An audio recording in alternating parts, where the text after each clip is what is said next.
Greetings! I'm going to share how I'm cleaning my grandfather's Waltham pocket watch and replacing the mainspring. The steps and technique I'm using come from my class at the Norwest School of Horology in Seattle and some independent reading. First, I assembled the necessary supplies. I needed 6 vials for the cleaning, 3 for the hairspring assembly, and 3 for the other parts because different solutions were being used. If you're in Seattle, you should absolutely visit the University of Washington's Facility Surplus Store. It's open every Tuesday. There's always interesting stuff for sale in condition that's at least good and often excellent, and they're always very cheap. There are always glass vials for sale, often with matching tops, and they are great for cleaning. I'm using one dip for cleaning the hairspring assembly and using naphtha on all the other parts. One dip is not super common, so you may have to hunt for it. Casker sells it. A common source of naphtha is Roncinol lighter fluid. You can elect to buy commercial-grade naphtha if you wish. I read some online forum comments that claimed it's way better than Roncinol, but I don't know firsthand if that's really true. I needed brushes for gently scrubbing the parts. There wasn't any need to go nuts on them, so I just bought cheap watercolor brushes. After rinsing, the parts have to rest on lint-free absorbent material while they dry. I'm using 2-ply Kim wipes. I'll store the clean parts in their own parts tray. Now they're in a parts tray now, of course, but I can't be sure there'll be space for them when they are cleaned and they have to go back in the parts tray. I just have a separate parts tray for clean parts. I just like the idea of using a separate tray for the clean parts just to keep things totally separate. I'm using 99% isopropyl alcohol for tool cleaning, and I'm using pegwood, of course, to peg the jewels. I'm using a hand blower to dry off parts as needed, and of course tweezers, which I already have. I clean the parts tray and vials with 99% isopropyl alcohol and wipe them out with a Kim wipe. I set up my workbench so that the dirty parts are to my left and the parts tray for the clean parts is to my right. So now I'll show how I cleaned the main plate, a couple of parts, and the balance assembly. And I'm showing you just those because a video of all the watch parts being dunked in clear liquids wouldn't be worth your time. So now we're going to clean the base plate.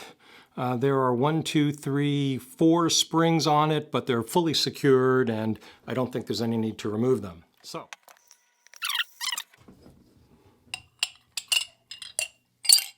There we go. So we don't have fumes.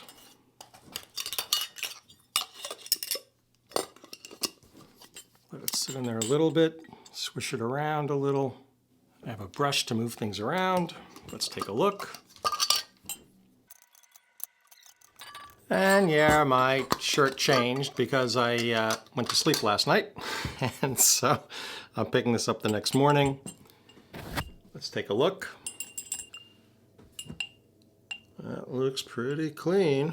All right, so what we want to do is, even though things look nice and clean, we're going to want to rinse them, right? So I'm going to get another jar, a clean jar, and put Roncinol fluid in that. Rinse this off.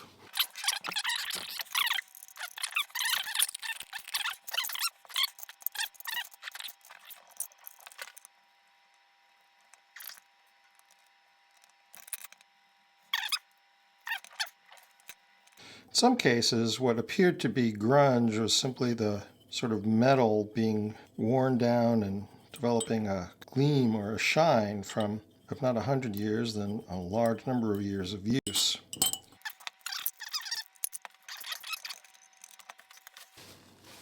I'm going to use the 3rd vial for yet another Roncinol rinse.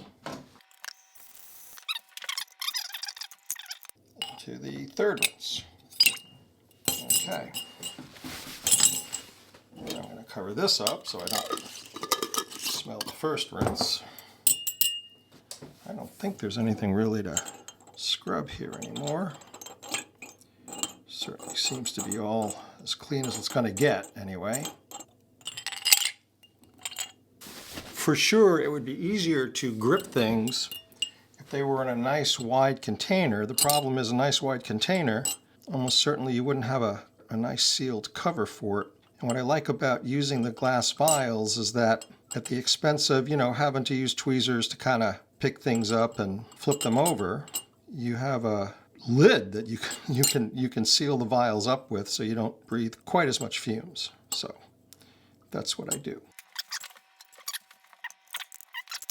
And now I'm gonna,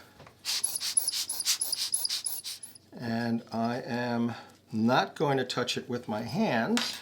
In fact, I'm even going to avoid touching it with finger cots. And that is a clean base plate, and it's going in my cleaned parts tray. There we go. That's one. I'm going to put a few things in here. We have the bridge. What else should I put in here? You know what? I'm going to put in stem and the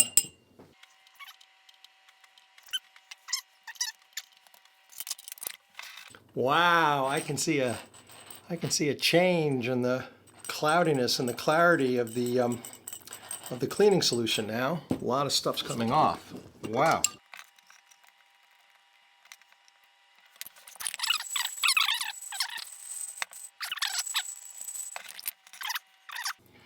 Sticking my brush into the, what do you call it, the axis, the central tube of the hour wheel.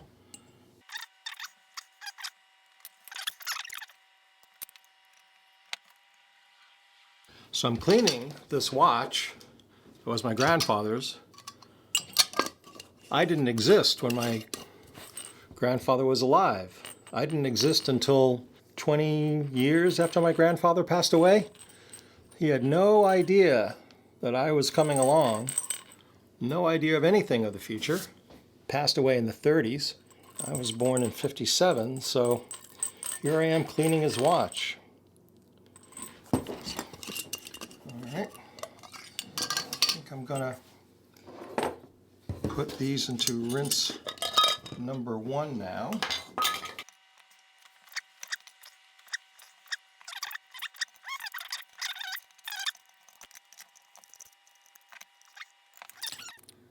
Man, that's a shiny cannon pinion now.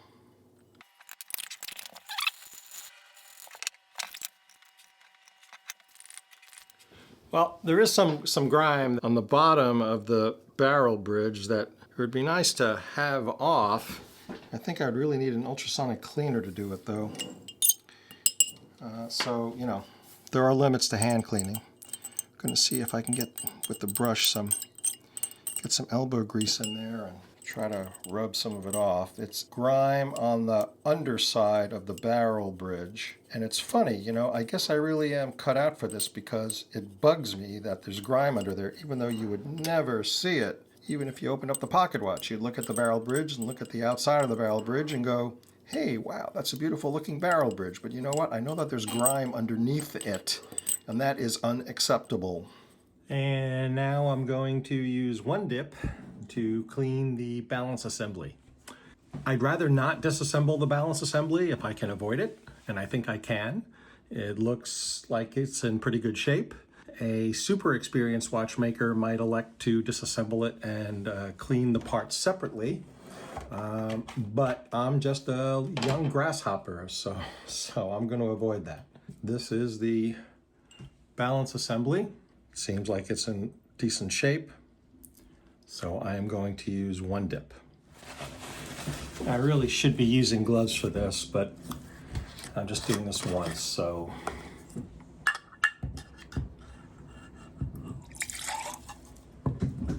So, okay, quickly cover this, cover this tightly.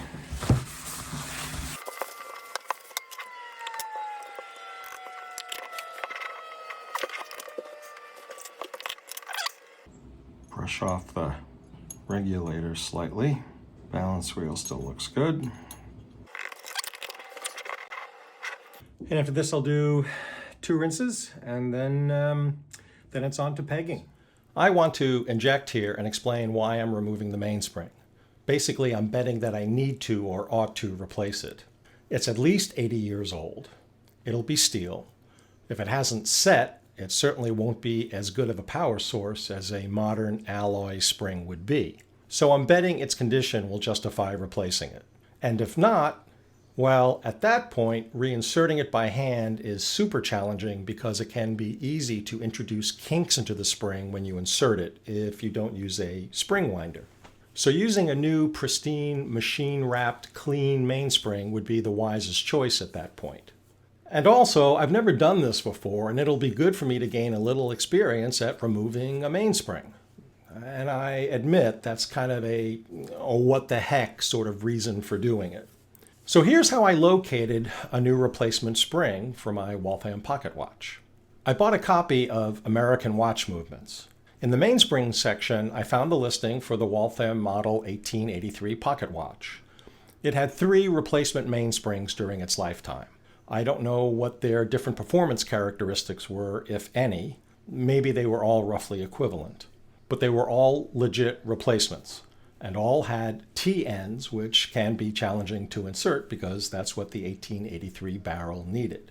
All 3 variants were listed by Waltham as part number 2205. I went on eBay, searched for Waltham part number 2205, and found a number of sellers selling replacement mainsprings for that part number. So I purchased a new alloy mainspring. I could have purchased steel, but I went with alloy. It's housed in a container ring, already wound up, ready to be inserted. I should receive it this week. So, to summarize, minor spoiler, you'll see that the current spring was in okay shape but not great shape. But I'll replace it anyway with a new alloy spring in a future video. I didn't know any of that at the time that I made the recording that you're about to see, of course. Also, I didn't peg the jewels or deal with the balance staff jewel end cap in this video because I felt it was already long enough. So I'll deal with that either offline or in a subsequent video. Here we go. Now I am hesitant to do this, but everything that I've read says take a screwdriver and insert it in this little square here and gently pop the cover off, or twist it a little bit so the cover will sort of snap off. My worry is I do not want to torque the cover.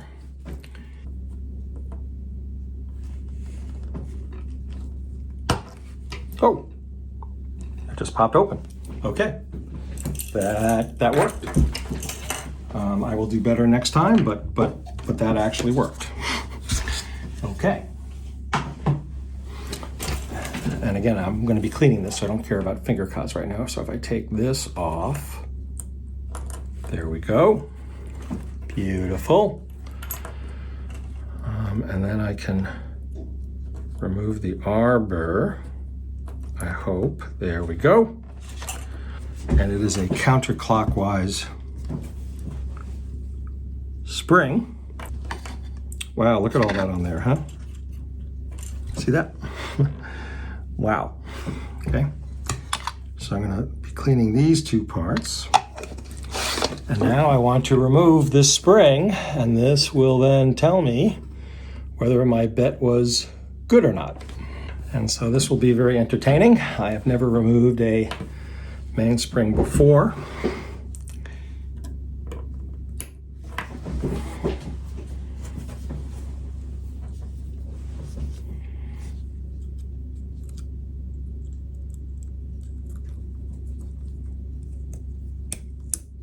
There we go.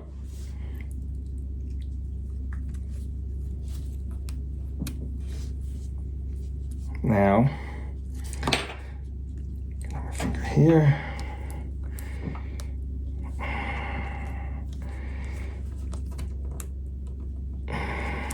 There we go. Finger on the other side. Oh, there we go. There we go. There we go. Alternating, whoa, alternating sides.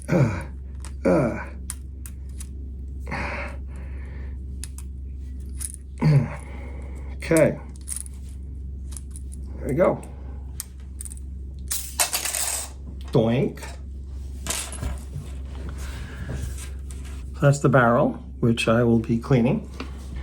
And this is the mainspring. Counterclockwise wind with a T end.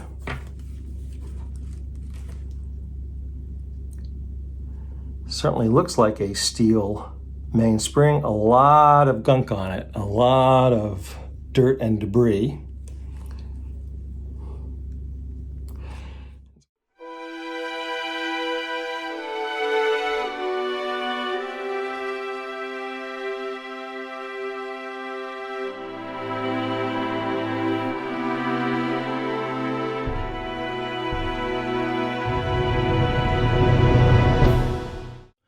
That's all for today.